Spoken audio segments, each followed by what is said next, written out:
ஒருவேளை எடப்பாடி பழனிசாமி தொடர்ந்து இந்த இயக்கத்தின் ஒன்றிணைப்புக்கு சம்மதிக்காவிட்டால் எடப்பாடி பழனிசாமி இல்லாத ஒரு அதிமுகவை உருவாக்குவதற்கு எல்லோரும் தயாராகும்.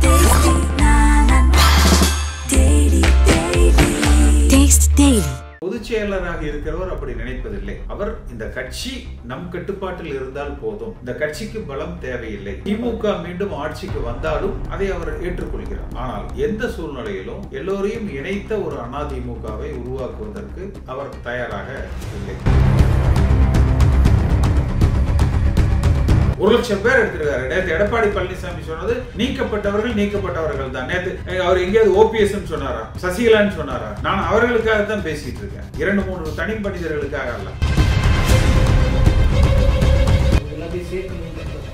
இன்னொரு பக்கம் டிடிவி குரல் கொடுத்தார். எல்லாம் இதற்கு பின்னாடி எல்லாத்தையும் ஒருங்கிணைச்சு இந்த அவர் மீதான அழுத்தத்தை கொடுக்கிறது பாஜக தான். ஓபிஎஸ்லாம் பார்க்கணும்னா இப்போ பாஜக ஆதரவு நிலைப்பாட்டில் தான் இருக்காரு. பாஜகவை தீவிரமாக எதிர்க்கிற யூபிஎஸ் அவர்கள் இந்த விஷய பாயிண்ட்ல கூட இப்போ முரண்படுறாங்கன்ற பாயிண்ட்ல கூட ஒன்று சேர்த்துக்கிறது ஒரு சுணக்கம் பண்ணாங்க. ஓபிஎஸ்க்கோ டிடிவிக்கோ அல்லது சசிகலாவுக்கோ கண்டிஷன்லாம் சொல்லிடலாம்ல, நீங்க உங்களை சேர்த்துக்கொள்ள தயாரா இருக்கிறோம், ஆனால் பாஜகவோடு ஒட்டுமில்லை, உறவும் இல்லை. பாஜகவை நான் எதிர்க்கிறேன். அப்ப நீங்க எப்படி என்னையும் ஓபிஎஸ் ஒரே தட்டுல வச்சு நீங்க சொல்ற வாதத்தை எடுத்துக்கிட்டா அதுலயே முரண் வருதே.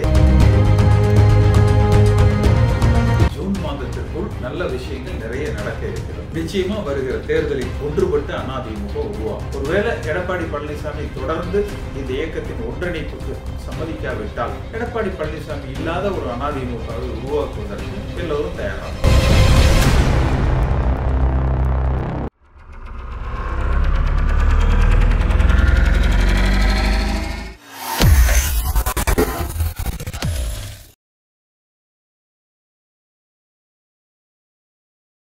ஐத்தமிழர்கள் அனைவருக்கும் அன்பு வணக்கம். இன்றைய சிறப்பு நேர்காணலில் நம்மோடு இணைந்திருக்கிறார் அதிமுக ஒருங்கிணைப்பு குழுவை சேர்ந்தவரும் முன்னாள் நாடாளுமன்ற உறுப்பினருமான திரு கே சி பழனிசாமி அவர்கள். அவரிடம் தற்போது அதிமுக சார்ந்த பல்வேறு விஷயங்கள் குறித்து பேசியிருக்கிறோம். பேசலாம். வணக்கம் சார். வணக்கம் சார். இப்போ அதிமுகவை ஒருங்கிணைக்கணும், அதாவது பிரிந்து போனவர்கள் எல்லாம் ஒன்றுபடணும் அப்படிங்கிறத குரல்கள் வெளியில இருந்து ரொம்ப அழுத்தமாக எடப்பாடி பழனிசாமி அவர்களை நோக்கி வைக்கப்படுகிறது. உள்ளுக்குள்ளும் இந்த குரல்கள் எழத் தொடங்கி இருக்கிறது அப்படின்ற பேச்சுக்கள் இருக்கும் பொழுது, ஆனா அவருடைய சமீபத்திய அந்த கருத்தின் மூலமாக ஓனாயும் வெள்ளாடும் ஒன்று சேர முடியுமா, துரோகியும் விசுவாசியும் ஒன்று சேர முடியுமான்ற கருத்தின் மூலமாக இந்த பேச்சுகளுக்கும் முயற்சிகளுக்கும் முற்றுப்புள்ளி வைத்திருக்கிறார். எப்படி பார்க்கிறீர்கள் அந்த கருத்துக்கள்? அதிமுக தொண்டர்கள் ஆடுகள் அல்ல, ஆட்டு மந்தைகள் அல்ல, அவர்கள் சிங்க குட்டிகள். அப்படித்தான் புரட்சி தலைவர் எம்ஜிஆரும் ஜெயலலிதா அம்மாவும் அதிமுக தொண்டர்களை உருவாக்கி இருக்கிறார். அதனால அவர் சொல்லுகிற அந்த ஆடு உதாரணம் ஒருவேளை அண்ணாமலை மனசுல வச்சுட்டு சொன்னாருன்னு சொல்லி தெரியல. ஆனால் எந்த ஓனாயாக இருந்தாலும் அதிமுக தொண்டர்கள் ஏமாற மாட்டார்கள்.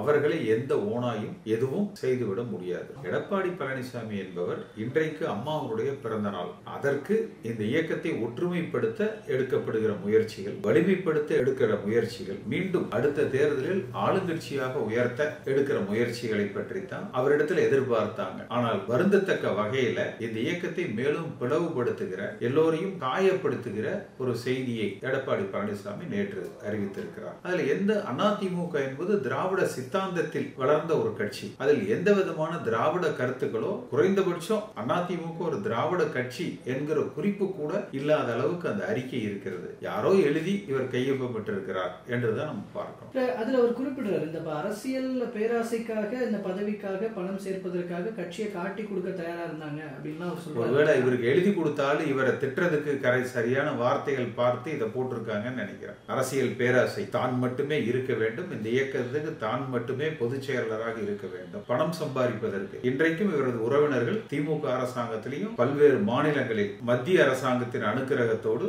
கான்ட்ராக்ட் செஞ்சுட்டு தான் வந்திருக்கிறாங்க. அப்ப இன்றைக்கும் ஆட்சியில் இல்லாவிட்டாலும் தொடர்ந்து பணம் சம்பாதிக்கிற பணியை எடப்பாடி பழனிசாமி செய்து கொண்டிருக்கிறார். அப்ப இந்த எழுதினவர் இவர் செய்கிற நடவடிக்கைகள் குறித்து விமர்சித்திருக்கிறார் நினைக்கிறேன். ஒவ்வொரு அரசியல் இருப்பவர்கள் எந்த கட்சி மாறி மாறி வந்தாலும் கூட அவர்களுக்கான நீங்க சொல்வது போல இந்த கான்ட்ராக்ட்ஸ் இதெல்லாம் கிடைக்கிறது சாதாரண ஒரு விஷயமாக தானே இப்போதைய காலகட்டத்தில் இருக்கு. அதை பர்டிகுலர் நோக்கத்துல பார்க்கணுமா இபிஎஸ் அவர்கள் அப்படி சம்பாதிக்கிறார்கள்? அப்படி இல்லை, யாராக இருந்தாலும் நாம் இருக்கிற கட்சி அடுத்த முறை ஆட்சிக்கு வர வேண்டும் என்று ஒரு மிகச் சாதாரண உறுப்பினர், ஒரு மிகச் சாதாரண கிளைக்கழக பொறுப்பாளர்கள் நினைப்பாங்க. ஆனால் ஒரு பொதுச் செயலராக இருக்கிறவர் அப்படி நினைப்பதில்லை. அவர் இந்த கட்சி நம் கட்டுப்பாட்டில் இருந்தால் போதும், இந்த கட்சிக்கு பலம் தேவையில்லை. திமுக மீண்டும் ஆட்சி தலைமை அவர் பலமா பார்க்கலையா? திமுக மீண்டும் ஆட்சிக்கு வந்தாலும் வருவதற்கான சாத்தியக்கூறுகள் அதிகப்பட்டாலும் அதை அவர் ஏற்றுக்கொள்கிறார். ஆனால் எந்த சூழ்நிலையிலும் எல்லோரையும் இணைத்த ஒரு அதிமுகவை உருவாக்குவதற்கு அவர் தயாராக இல்லை. வெற்றிக்கான சாத்தியம் அப்படிங்கிறது இன்றைய தேதிக்கு அது இருப்பதாக யாருமே பார்க்கல. எல்லா அதிமுக தொண்டர்களும் நினைப்பது ஒன்னா சேர்ந்தா தான் ஜெயிக்க முடியும்னே, இதுதான் எல்லாரும் சொல்றது. முன்னாள் அமைச்சர் செங்கோட்டையன் அவர்களுடைய அதிருப்தி இப்போ அவருக்கான முக்கியத்துவம் குறைந்ததன் வெளிப்பாடா அவருடைய அதிருப்தியை பார்க்க கூடாது. அப்போ சிலர் சொல்வது போல இது ஒன்றிணையணும் அப்படிங்கறதுல இபிஎஸ் தடையாக கட்சி எடப்பாடி பழனிசாமி அவர்களால் ஒரு வலிமையுள்ள கட்சியாக வழிநடத்தப்படவில்லை என்கிற ஒரு குற்றச்சாட்டு, குறை எல்லோர் மனதிலும் இருக்கு. இந்த இயக்கம் ஒன்றுபட்டால் இந்த இயக்கம் வலிமைப்படும் என்பதும் எல்லோர் மனதிலும் இருக்கிறது. அதை சில பேர் எடப்பாடி பழனிசாமி இடத்துல மட்டும் நேரடியா சொல்றாங்க, சில பேர் வெளிப்படையாக பேசுறாங்க. அதிமுக தொண்டர்கள் தங்கள் உணர்வுகளை எல்லா தளங்களிலும் பகிர்ந்து கொள்றாங்க. ஈரோடு பகுதியில் ஒட்டப்பட்ட போஸ்டர்ஸ்ல கூட இபிஎஸ் பெயரோ புகைப்படம் தவிர்க்கப்பட்டிருக்கு. செங்கோட்டையன் அவர்கள் இப்படி எடுத்திருக்கிறார், இபிஎஸ்ஐ தவிர்த்த செங்கோட்டையன் அப்படின்னு ஒரு இந்த அதெல்லாம் இல்லை. இன்றைக்கு தலைமை கழகத்தில் நடந்த நிகழ்ச்சிக்கு கூட திரு செங்கோட்டையன் அவர்கள் வரல. எல்லா ஆண்டுலையுமே அம்மா பிறந்தநாள் நிகழ்வுகள்ல திரு செங்கோட்டையன் அவர்கள் தலைமை கழகத்தில் கலந்து கொள்வார். இன்றைய நிகழ்ச்சிக்கு அவர் வரல. ஒன்னும் அழைக்கப்படலையா இல்ல அழைக்கப்பட்டு அவர் வரலையா என்பது தெரியல. இது அப்போ எந்த அளவுக்கு உள்ளுக்குள்ள அழுத்தம் போய்கிட்டு இருக்கு? இப்போ எல்லாரும் ஒண்ணு சேரணும் அப்படிங்கிறது இல்ல, அந்த அதிருப்தி எடப்பாடி பழனிசாமி மீது தற்பொழுது உருவாகி இருக்கிறது. இன்னும் ஓரிரு மாதங்கள்ல அது இன்னும் கொஞ்சம் பெரிய அளவுல, ஒருவேளை எடப்பாடி பழனிசாமி தொடர்ந்து இந்த இயக்கத்தின் ஒன்றிணைப்புக்கு சம்மதிக்காவிட்டால் எடப்பாடி பழனிசாமி இல்லாத ஒரு அதிமுகவை உருவாக்குவதற்கு எல்லோரும் தயாராகும். இப்போ அதிமுக கூட பாஜக கூட்டணி சேர்றது அதிமுகவுக்கான பலமாக பார்க்கிறீங்களா? அது பாஜக கூட்டணி வேண்டாம் என்பது எல்லோருடைய ஒரு கருத்து. ஆனா இந்த இடத்துல பாருங்க, இப்போ ஓபிஎஸ் அண்ட் டிடிவி இவங்க எல்லாமே பார்க்கணும், டிடிவி கூட இல்ல, ஓபிஎஸ் எல்லாம் பார்க்கணும்னா இப்போ பாஜக ஆதரவு நிலைப்பாட்டில் தான் இருக்கிறார். இப்போ பாஜகவை தீவிரமாக எதிர்க்கிற, அதிமுகவின் நலனுக்காக எதிர்க்கிற இபிஎஸ் அவர்கள் இந்த விஷய பாயிண்ட்ல கூட இப்ப முரண்படுறாங்கன்ற பாயிண்ட்ல கூட ஒண்ணு சேர்த்துக்கிறதுல ஒரு சுணக்கம் வரலாம் இல்லையா? பாஜகவை நான் எதிர்க்கலையா? யாரு பாஜகவை நம்ம எதிர்த்து அரசியல் செய்யணும்னு யாரு முதல்ல சொன்னது? யார் தொடர்ந்து எதிர்த்து கொண்டு இருப்பது? என்ன பார்த்து எடப்பாடி பழனிசாமி அந்த முடிவுக்கு வந்தாரா, இல்ல எடப்பாடி பழனிசாமியை பார்த்து நான் அந்த முடிவுக்கு வந்தனா? சரி, ஓபிஎஸ் தான் அப்படி சொல்றாரு, பாஜக வேண்டாம்னு சொல்ற என்ன ஏன் நீங்க அவங்களோட சேர்த்து பார்க்கிறீங்க? அப்ப அவருடைய நோக்கம் என்னன்னா, காரணங்கள் சொல்றாரு. அவருடைய நோக்கம் நல்லவர்கள், வல்லவர்கள், வலிமையானவர்கள், இந்த இயக்கத்துக்கு வலு சேர்க்கக்கூடியவர்கள், தொண்டர் மத்தியில செல்வாக்குடையவர்கள், மக்கள் மத்தியில் அறிமுகம் உடையவர்கள், புரட்சி தலைவர் எம்ஜிஆர் காலத்திலிருந்து இந்த இயக்கத்தில் பயணித்தவர்கள் யாரும் இருக்கக்கூடாது. இது சிலுவம்பாளையம் பழனிசாமி கட்சியாக இருக்க வேண்டும் என்று அவர் நினைக்கிறார். அதுதான் உண்மை. மிச்செல்லாம் அவர் வெளியில சொல்றது, இப்ப ஓபிஎஸ்க்கோ டிடிவிக்கோ அல்லது சசிகலாவுக்கோ கண்டிஷன்லாம் சொல்லிடலாம்ல, நீங்க உங்களை சேர்த்துக்கொள்ள தயாரா இருக்கிறோம், ஆனால் பாஜகவோடு ஒட்டும் இல்லை, உறவும் இல்லை. வருகிற சட்டமன்ற தேர்தலில் பாஜகவை எதிர்த்து நாம் அரசியல் களம் காண போகிறோம், திமுகவை வீழ்த்த போறோம். இதை ஏற்றுக்கொள்ளுகிறவர்கள் வந்து இணையலாம். ஒற்றை தலைமை தான், அது எடப்பாடி பழனிசாமி இருக்கட்டும். இதான் நான் தொடர்ந்து சொல்லிட்டு இருக்கேன்.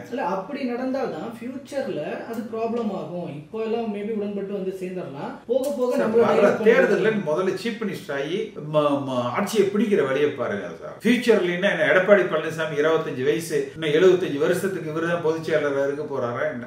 அடுத்து இன்னும் 12 மாசத்துல வர்ற அசம்பிளி எலெக்ஷனை வென்று முதலமைச்சராக நீங்க உட்காந்துட்டீங்கன்னா தீர்ந்து போச்சு. அப்படி இருந்தா தூக்கி ஓபிஎஸ் ஸ்டாலினுக்கு எகைன்ஸ்டா நிறுத்துங்க, அவர் ஒரு முதலமைச்சராக இருந்தவர் தானே. தினகரனை தூக்கி உதயநிதிக்கு எதிராக நிறுத்துங்க, அவங்களை எல்லாம் தோக்கடிச்சுட்டு அவங்க வென்று வரட்டுமே.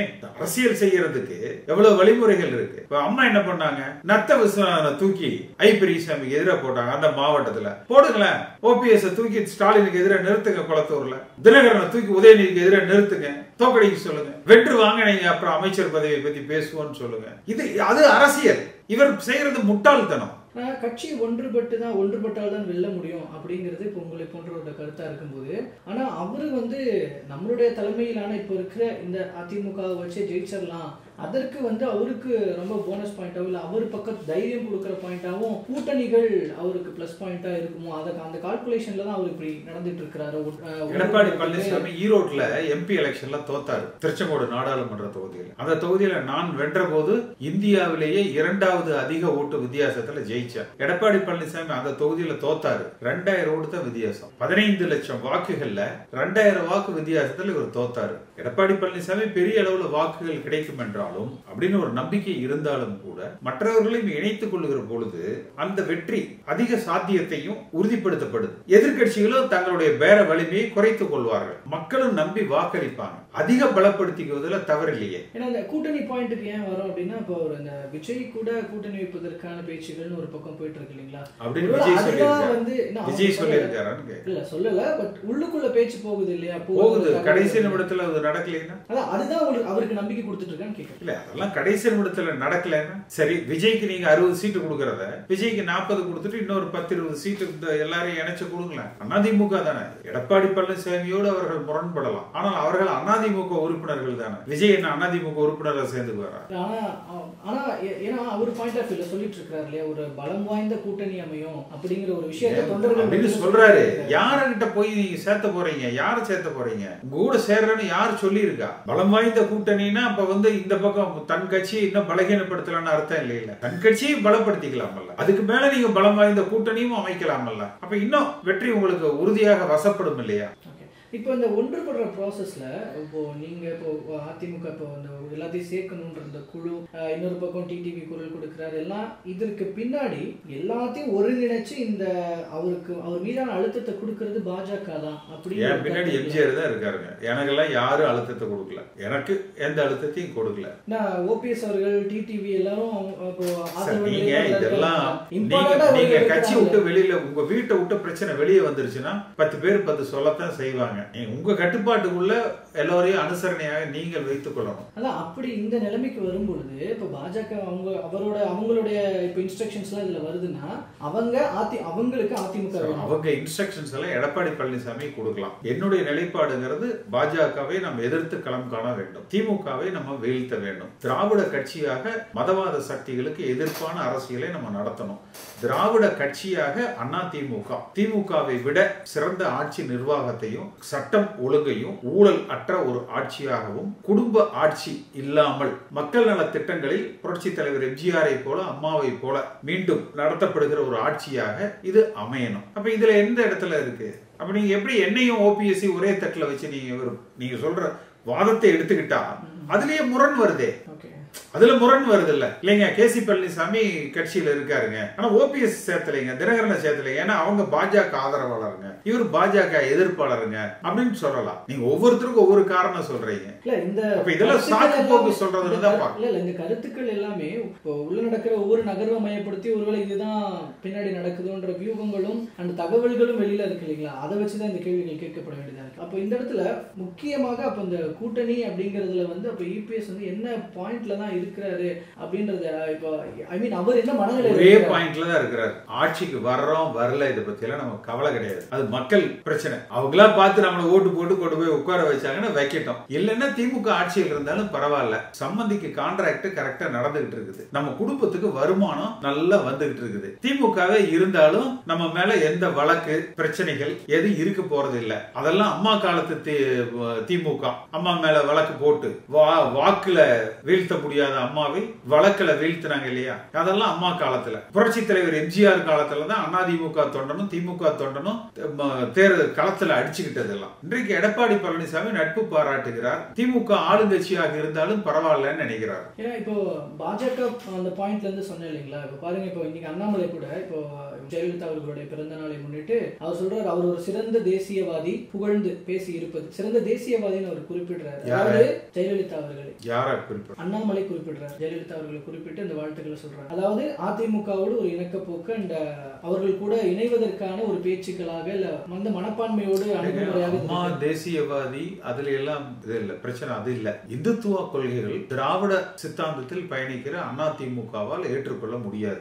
அதனால வந்து பாஜக அது ஒரு தனி கட்சி, அதிமுக அது ஒரு தனி கட்சி. அதிமுக என்பது திராவிட சித்தாந்தத்தில் திமுகவுக்கு ஒரு மாற்றாக மக்கள் மனதில் இடம் பிடித்த ஒரு கட்சி. பாஜக என்கிற அந்த மதவாதத்தை தமிழ்நாட்டு மக்கள் ஏற்க மாட்டார்கள். உங்களுடைய பாயிண்ட் ஆஃப் வியூல ஃபைனலி ஒரு விஷயத்துக்கு வரேன். அப்போ செங்கோட்டையன் அவர்கள் கிட்ட இருந்து ஒரு எதிர்ப்பு குரல், ஒரு அவருடைய அதிருப்தின்றது வெளிப்பட ஆரம்பிச்சிருக்கு இல்லைங்களா? இது இன்னும் எந்த அளவுக்கு போகும், இன்னும் எந்த அளவுக்கு, ஏன்னா எத்தனை பேர் இந்த அதிருப்திகளை வெளிப்படுத்த போறாங்க, எந்த காலகட்டத்துக்குள்ள அதிமுக ஒன்றிணையும் அப்படின்னு நீங்க எதிர்பார்க்குறீங்க? ஜூன் மாதத்திற்குள் நல்ல விஷயங்கள் நிறைய நடக்க இருக்கிறது. நிச்சயமா வருகிற தேர்தலில் ஒன்றுபட்டு அதிமுக உருவாகும். அது எடப்பாடி பழனிசாமியை உள்ளடக்கியதா, எடப்பாடி பழனிசாமியை வெளியே அனுப்பியதா என்பது அவர்தான் முடிவு செய்யணும். ஒன்றுபட்டதுன்னு வரும்போது வந்துச்சுன்னா ஓபிஎஸ், சசிகலா, டிடிவி ஒரு ஆதரவா, அது ஏன் ஒரு கிளை அளவில் இருக்கிறவங்க கூட நீங்க திருப்பி திருப்பி இது ஓபிஎஸ் சசிகலா தான் அவர்கள் பிரிந்து போனவர்கள்னு பார்க்கும்போது அதுதான் சார். நீங்க 1,00,000 பேர் சாதாரண தொண்டர்களை கட்சி விட்டு வெளியே எடுத்திருக்காங்க. 1,00,000 பேர் எடுத்திருக்காரு. நேற்று எடப்பாடி பழனிசாமி சொன்னது நீக்கப்பட்டவர்கள் தான். நேற்று அவர் எங்கேயாவது ஓபிஎஸ் சொன்னாரா, சசிகலான்னு சொன்னாரா? நீங்களும் ஊடக வெளிச்சத்துக்கு அதை உண்டாக்கிக்கிறீங்க. 1,00,000க்கு மேற்பட்ட அதிமுக அடிப்படை தொண்டர்கள் நீக்கப்பட்டிருக்கிறாங்க. நான் அவர்களுக்காக தான் பேசிட்டு இருக்கேன், 2-3 தனி மனிதர்களுக்காக அல்ல. ஊடக வெளிச்சம் அவர்கள் மீது இருப்பதனால கேட்க வேண்டியதா இருக்கு. ஓகே, நீங்க சொல்வது போல அந்த வெளிச்சத்தை குறைச்சுக்கிட்டீங்கன்னா சரியா போயிடும். 1,00,000 தொண்டர்களுக்காக நான் பேசிட்டு இருக்கேன், 2-3 தனி மனிதர்களுக்காக அல்ல. ஜூன் மாசத்துக்குள்ள ஒரு முக்கியமான நகர்வுகள் இருக்கும் அப்படின்றத சொல்லியிருக்கீங்க, பொறுத்திருந்து பார்க்கலாம். தற்போது வரைக்கும் அதிமுக சார்ந்த பல்வேறு கருத்துக்களை பகிர்ந்து கொண்டமைக்கு நன்றி.